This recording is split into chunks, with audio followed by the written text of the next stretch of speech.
Hello दोस्तों, स्वागत है मेरे YouTube channel Rohit Tiwari farming ideas में। आई होप कि आप लोग सारे अच्छे होंगे।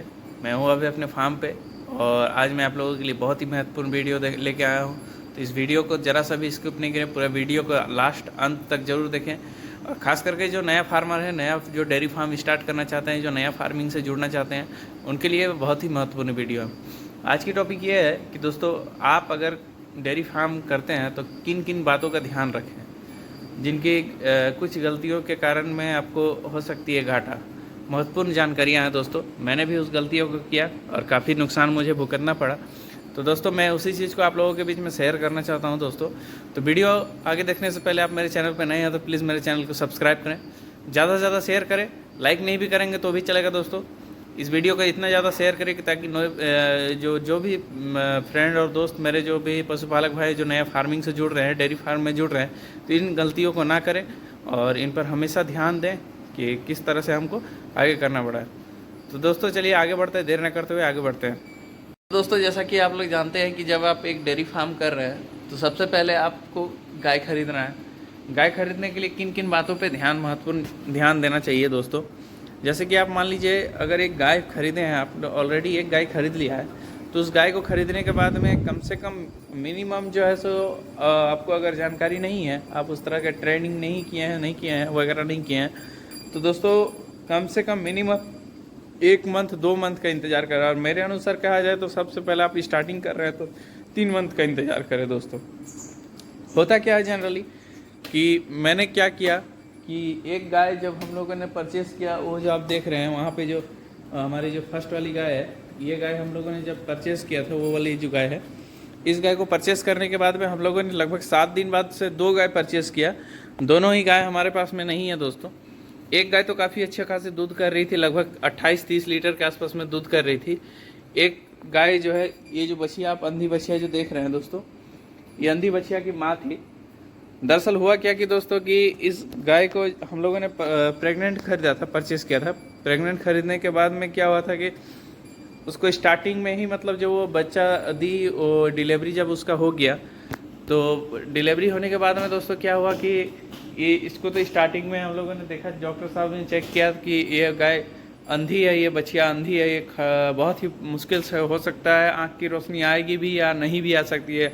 तो हम लोग उस टाइम पे नया थे, हम लोग को बहुत सी घबराहट हो गई कि क्या होगा नहीं होगा, हम लोगों को उतना जानकारी नहीं था दोस्तों। हम लोग फार्मिंग से नया जुड़े हुए थे, लगभग आज से 3-4 साल पहले की बात है।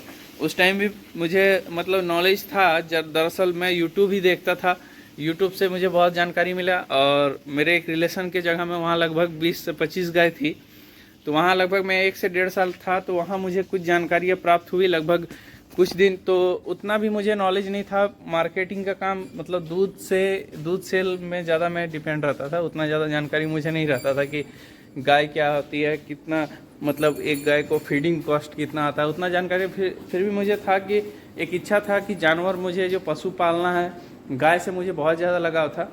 तो दोस्तों हम लोगों ने देखा कि बहुत सारे, मतलब ऐसे जो देखे हम लोगों ने, तो स्टार्टिंग में क्या हुआ कि जब ये बच्चा जब दे दी, ये बच्चा जब आ गई हमारे फार्म पे, बच्चा डिलीवरी हो गया, तो हम लोगों ने देखा कि ये बच्चा अंधा है। तो ठीक 18 दिन बाद क्या हुआ दोस्तों कि उसको मस्टाइटिस का प्रॉब्लम होता है। मस्टाइटिस होने के बाद में हम लोगों ने उसको इंजेक्शन वगैरह, मतलब स्टार्टिंग क्या हुआ था कि सुबह में जैसे ही हम लोगों ने फार्म पे एंट्री मारा, जब हम एंट्री किए फार्म पे, तो देखिए मेरे गाय पूरा थर थर थर थर थर थर थर थर पूरा काँप रही थी।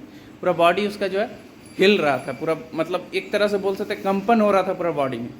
तो उस तरह से कंपन होने के बाद में क्या किया हम लोगों ने, उसको तुरंत फीवर चेक किया, तो फीवर लगभग 107 के आसपास में फिरता। तो हम लोग अचानक से घबरा गए कि क्या हुआ नहीं हुआ, इतना फीवर कैसे आ गया। उस टाइम वो गाय में लगभग 7 से 8 लीटर दिया था। बियाने के लगभग कितना दिन, 18 दिन हुआ था, 17वां 18वां दिन में वो लगभग 7 से 8 लीटर दूध दी उसने। तो लगभग क्या हुआ कि दूध तो हम लोग निकाला, उसके बाद से क्या हुआ कि थन जो है सो एकदम पूरा फूल गया सूजन से। हमको नहीं पता था कि मस्टाइटिस क्या होता है नहीं होता है। डॉक्टर साहब बोले कि इसको थनैला रोग हुआ है, थनैला का उसको इलाज किया गया। इलाज होते होते 2 से 4 दिन के अंदर में उसका थन जो है सो एकदम पूरा सिकुड़ गया। वो खाना वाना भी ब्रेक कर दी, खाना भी नहीं खाने लगी, खाना एकदम सी ब्रेक कर दी। वो खाना बिल्कुल नहीं खाने लगे, उसको किसी तरह ज़िंदा रखें, मतलब किसी तरह एक तरह से बोल सकते हैं पाले, उसको खड़ा किए। इसको तो मतलब दूध पिलाने के लिए हम लोग को प्रॉब्लम हो रही थी इस जो बछिया तो हमारे पास जो और एक गाय थी बड़ी गाय, वो हम लोगों ने एक्सचेंज कर दिया था। तो उस गाय का दूध निकाल के इसको लगभग 1 से 2 लीटर हम लोग सुबह शाम पिला के इसको खड़ा करते थे। तो हमको जानकारी नहीं होने के कारण में वो गाय, हमारी मास्टाइटिस का प्रॉब्लम होने के कारण वो गाय को हम लोग मात्र और मात्र, उस गाय का दाम था 70,000 रुपया, और मात्र हम लोगों ने 15,000 रुपया, एक है यहीं पे है जो बगल से ही हम लोगों ने गाय खरीदा था, 15,000 में उसको एक्सचेंज करके एक 70,000 का गाय हम लोगों ने खरीदा। फर्स्ट पहलू क्या हुआ था कि हम लोगों को जानकारी नहीं हुआ था, बहुत ही एक्साइटेड में हम लोगों ने गाय खरीदा, उसकी मतलब भुगतान करनी पड़ी। मुझे महत्वपूर्ण जानकारी नहीं थी कि मास्टाइटिस क्या होता है, जिसके वजह से हम लोगों ने एक गाय गवा दिया, फर्स्ट फेलियर हो गया। दूसरा फेलियर क्या हुआ कि हम लोगों ने उतना नॉलेज नहीं था कि इस गाय का किस तरह से खरीदा जाता है। तो दूसरा गाय हम लोगों ने जैसे ही उस गाय को एक्सचेंज करके खरीदा, तो एक गाय हम लोगों ने मतलब फर्स्ट लैक्टेशन की गाय मैंने खुद जाके परचेज़ किया, 70,000 में परचेज़ किया, 15,000 उसको मतलब उस गाय का कटा। तो हम लोगों ने उस गाय को ख़रीदा, तो लगभग क्या हुआ कि वो गाय हम बहुत देखने में सुंदर थी, फर्स्ट ब्यात की गाय थी, हम लोगों ने ले आए। पहले दिन आई तो खाना वगैरह सब कुछ खाई। दूसरा दिन में क्या हुआ कि उसका फीवर जो है सो चढ़ने लगा, खाना बंद कर दिया। डॉक्टर साहब आए तो हम लोग को पता चला कि उसका जेर, जो जिसको आवर बोलते हैं, हम लोग के यहाँ आवर भी बोलते हैं, जेर बोलते हैं, झार बोलते हैं, बहुत सारा जैसे बोलते हैं, वो गिरा नहीं था, उसके कारण जो है सो उसका फीवर आता है। तो हम लोगों ने बहुत सारी दवाइयाँ दी, तो अचानक से क्या हुआ कि बहुत ज़्यादा एकदम कचरा जो है वो फेंकने लगी, बाहर निकालने लगी। दोस्तों बहुत ज़्यादा मतलब देख के हम लोग शॉक थे कि ये हो क्या रहा है। और मात्र 7 दिन के अंदर दोस्तों, हम मतलब बिलीव नहीं हो रहा था, 7 दिन के अंदर वो गाय मर गई हमारे पास में। तो दूसरा नुकसान ये हुआ कि जेर ना पकड़ने के कारण में मुझे एक और गाय का भुगतान करना पड़ा। 2 गाय लॉस हो गई, फार्म पूरा एकदम मतलब सन्नाटा हो गया। 2 गाय मेरे पास में बची थी। स्टार्टिंग में हिम्मत नहीं मिल रहा था मुझे कि मैं फार्म को रनिंग करूं। तो फिर हम लोगों ने क्या किया कि किसी तरह मुझे मेरे घर में सपोर्ट मिला, मुझे किसी तरह सपोर्ट किया गया।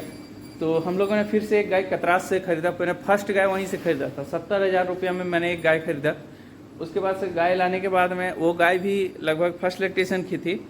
तो वो गाय में क्या प्रॉब्लम हुआ कि आई लगभग 6-7 दिन ठीक थी, उसके बाद से उसका फीवर अप डाउन होने लगा। तो दोस्तों फीवर जब उसका अप डाउन होने लगा, तो हम लोगों ने फिर उसको जैसे बहुत सारे एक डॉक्टर आए जिन्होंने बोला कि इसको सर्रा बीमारी हुआ। सर्रा एक्चुअली में था नहीं, उनको मतलब निलवेरिन जो सर्रा बीमारी का इंजेक्शन आता है उसको लगा दिया गया। इंजेक्शन लगाने के बाद में क्या हुआ दोस्तों कि वो मतलब 24 घंटा 24 आवर के लिए एकदम सो गई, एकदम उठ नहीं रही थी, एकदम बेहोश टाइप से हो गई। हम लोगों को और ज़्यादा मतलब घबराहट होने लगी कि हालांकि दोस्तों ये हुआ क्या सबको मतलब हम लोग उतना ज़्यादा नॉलेज ही नहीं था। लगभग 3 से 4 मंथ हमारे डेयरी फार्म खुला ही हुआ ही था, और कोविड का टाइम था। कोविड में हम लोग को ना डॉक्टर मिल रहे थे उतना अच्छा से, ना कुछ हो रहा था। तो हम लोगों ने किसी तरह उस गाय को खड़ा किया। लगभग 20-22 दिन एनर्जी बूस्टर वगैरह, विटामिन, कैल्शियम देके उसको किसी तरह खड़ा किया।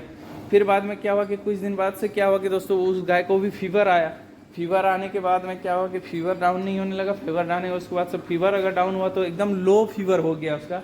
हम लोगों ने बहुत से एक्सपर्ट डॉक्टर से एक स्पेशलिस्ट डॉक्टर को भी बुलाया, इलाज भी करवाया, बहुत ज़्यादा उसमें मतलब इन्वेस्ट भी किया हम लोगों ने।